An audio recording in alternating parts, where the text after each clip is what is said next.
Chapter 15. We Reap What We Sow. For each of us, albeit in so many different ways, life is a pursuit of happiness. Led by the mind, which evaluates our impressions and formulates corresponding desires, we have launched out upon many and diverse courses of action. The ascetic follows the solitary path to his hermitage, while the worldly continually indulge in the different sense pleasures. Every such action has its inevitable reaction. We reap what we sow, and this is the law of our life, nay, of the entire universe. New desires are created, new actions undertaken to satisfy them, new links are added to the karmic chain, and we are bound ever more and more strongly to this world. It is as the Bible says, "Whatsoever a man soweth, that shall he also reap." Life after life, we return to the world in order to reap the fruits of our past actions and sow the seeds for the next life.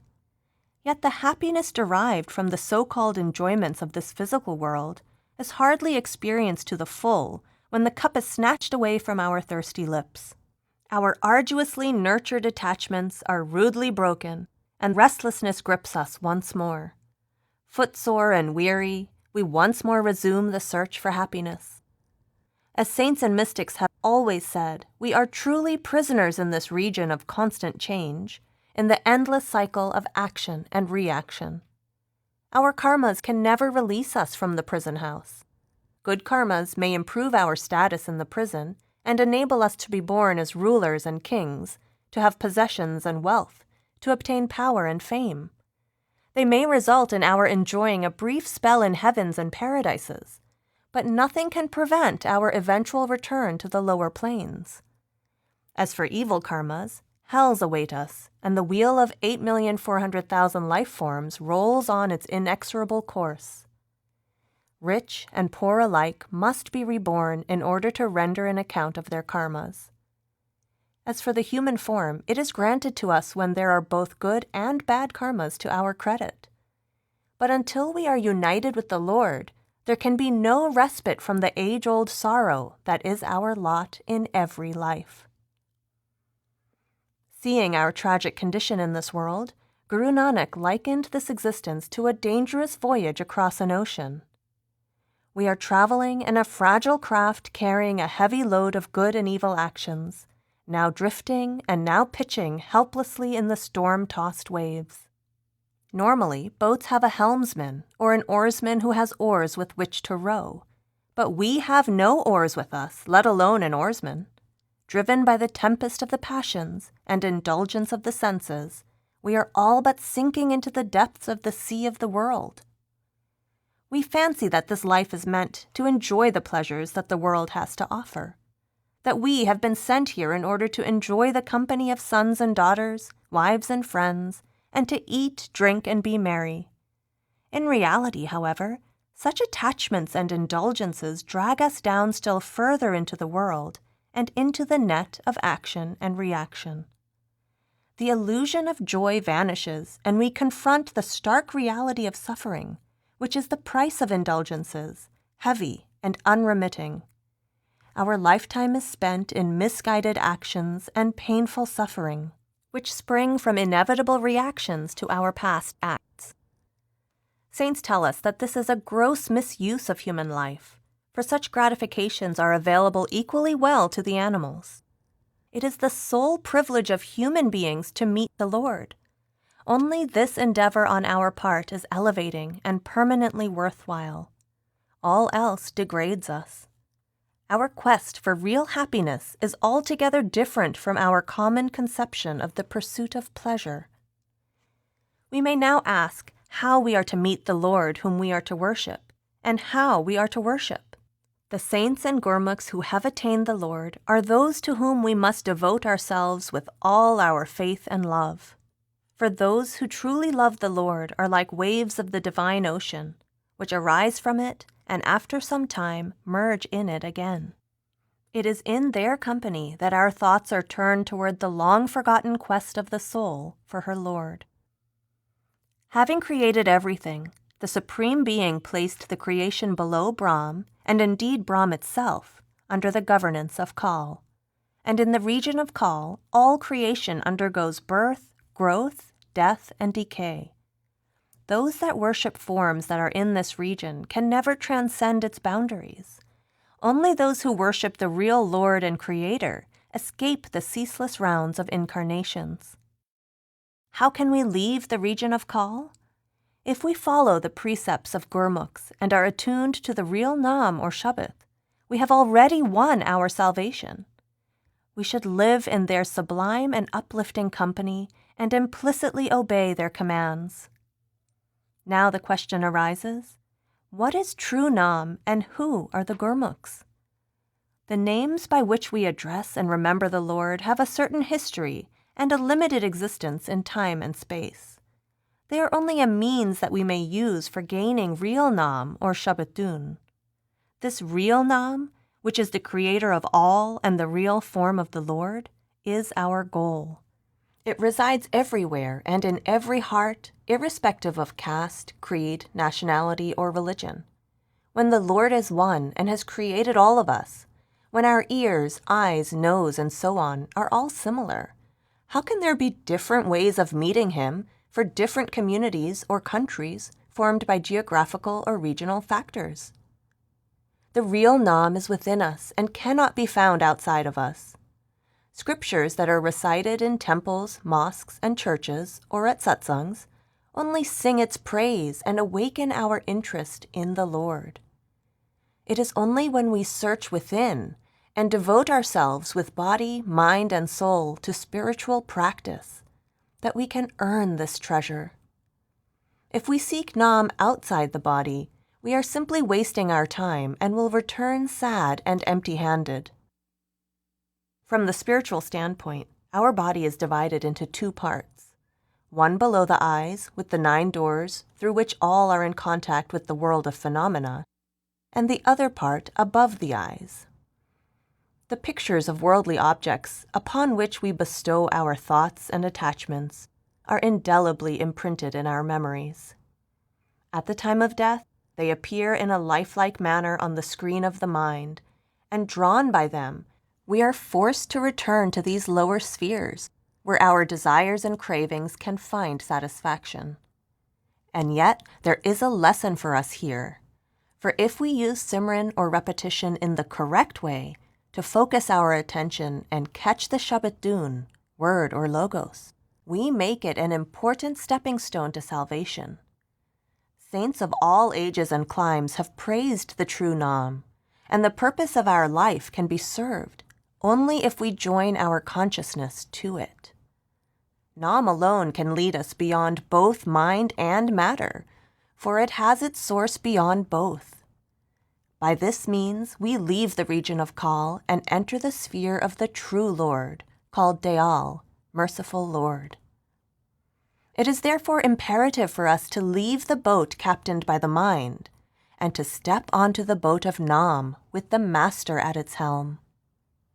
Saints and Gurmukhs do not come here to establish new creeds. Their teachings are meant to enlighten the whole world, but unfortunately our reaction to them is entirely contrary to their spirit. In order to serve the interests of our ego and our outward tendencies, we build walls around these teachings, create sects and factions, and impose artificial limitations on their universal application.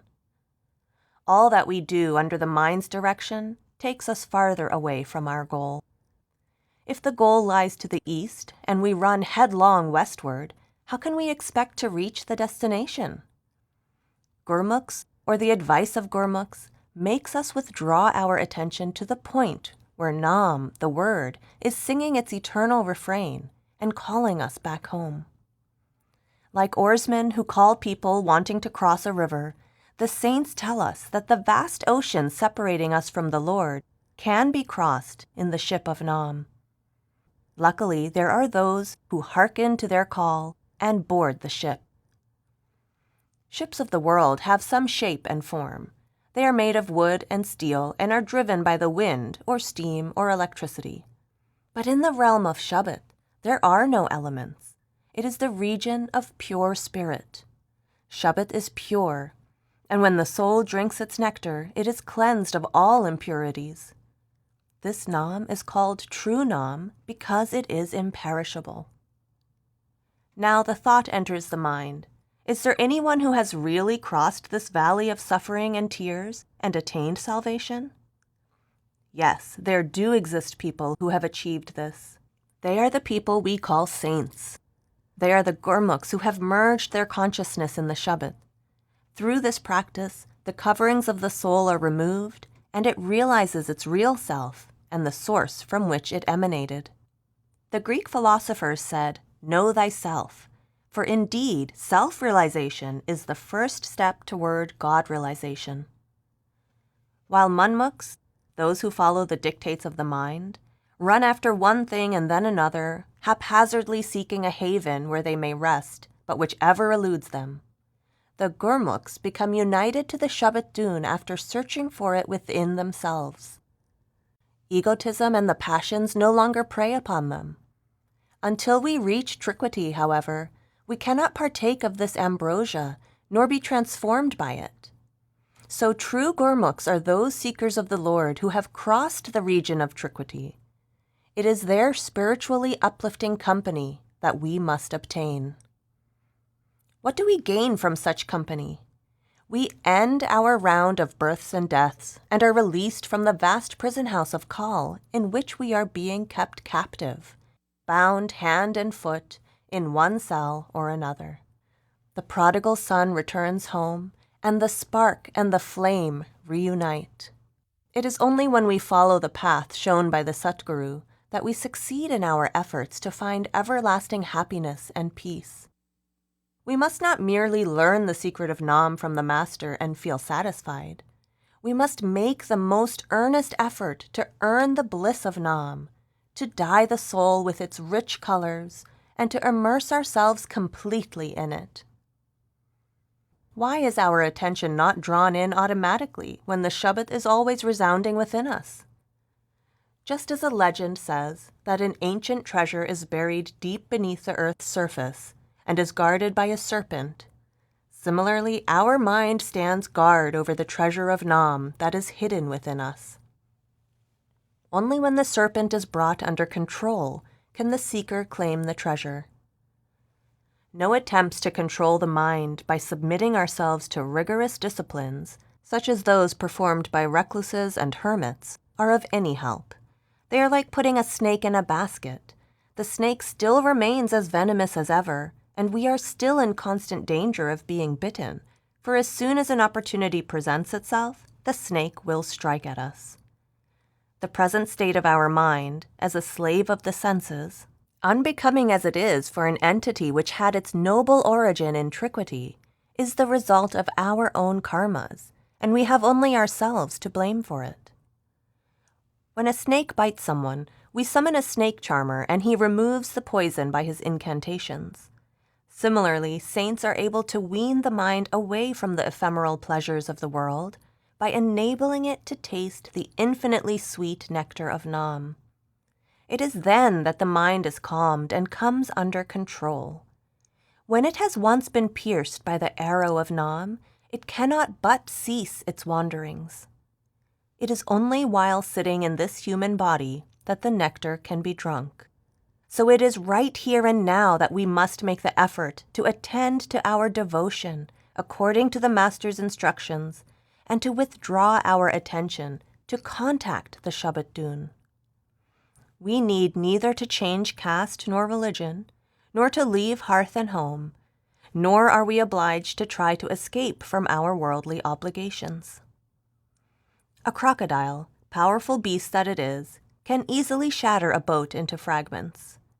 But for all its might, it falls prey to the hunter's bait, is cut to bits and ends in a cooking pot.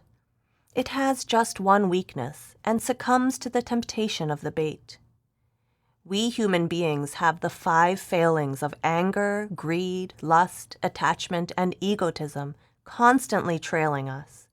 And what humiliation and suffering do they not cause the divine soul to undergo? The mind, to which the soul is knotted, must first be returned to its place of origin, before the soul can separate from it and become free to ascend to its real home. Rites and rituals, pilgrimages, retiring to mountain hermitages, all these practices lead us nowhere. Nam alone bridges the vast chasm between us in Kal's region and the Lord in Sachkhand. By indulging in evil thoughts, words, and deeds, we are only placing the hangman's noose around our neck. We weep when it begins to tighten and the sentence is executed. Little did we dream that we would have to pay without fail for every thought and act. We should weigh well the indefensibility of our actions. There is no pity in the karmic law, only strict justice. It is inexorable and inviolable. Mystics warn us to think of the day of reckoning, when we will be in the dark and made to answer for all our deeds. The sight of a doctor's injection needle makes us tremble, and yet how unconcernedly we continue to kill innocent birds and beasts in order to dine upon them. Under these circumstances, no one will hear our pleas for mercy. Throughout our life, we go on claiming things of the world for our own. Innumerable individuals have entered and left the world, but all their wealth and riches, palaces and mansions, kingdoms and dominions have remained here. If it were not so, there would be nothing left here for our use today. By living solely for the sake of these things, we utterly waste our lives. This ego and attachment can go only when Nam displaces them in our mind. After this transformation has been achieved, we are constantly engaged in listening to the divine melody. Once we have attained to this stage, no circumstance can ever turn our thoughts away from Nam. Affluence or poverty, youth or old age, honor or dishonor become equally acceptable. Our religion promises us salvation after death if we subscribe to certain rituals and ceremonies. Can we sincerely believe in such promises? The saints tell us that if we attach ourselves to Shabbat, we can be assured of salvation here and now. When no attachment to worldly objects remains, what can pull us down to this world? However, no forcible detachment is possible. Salvation is thus a very practical possibility, but do we want to attain it? We are unable to carry our own burdens properly, but are nevertheless trying to shoulder those of our friends and relations also by our attachment to them. It is a case of the blind leading the blind, or of the destitute trying to give alms to the poor. We are indeed blind, and we are full of sorrow when we see our near and dear ones departing this life, leaving their wealth and possessions behind them. Yet we do not heed the warning, and still continue to place our hopes on ephemeral pleasures. There is only one path that can lead us to salvation, and that is to contact the Shabbat, thus following the advice of Gurmukhs. Our soul may be likened to a parrot held captive in the cage of this body.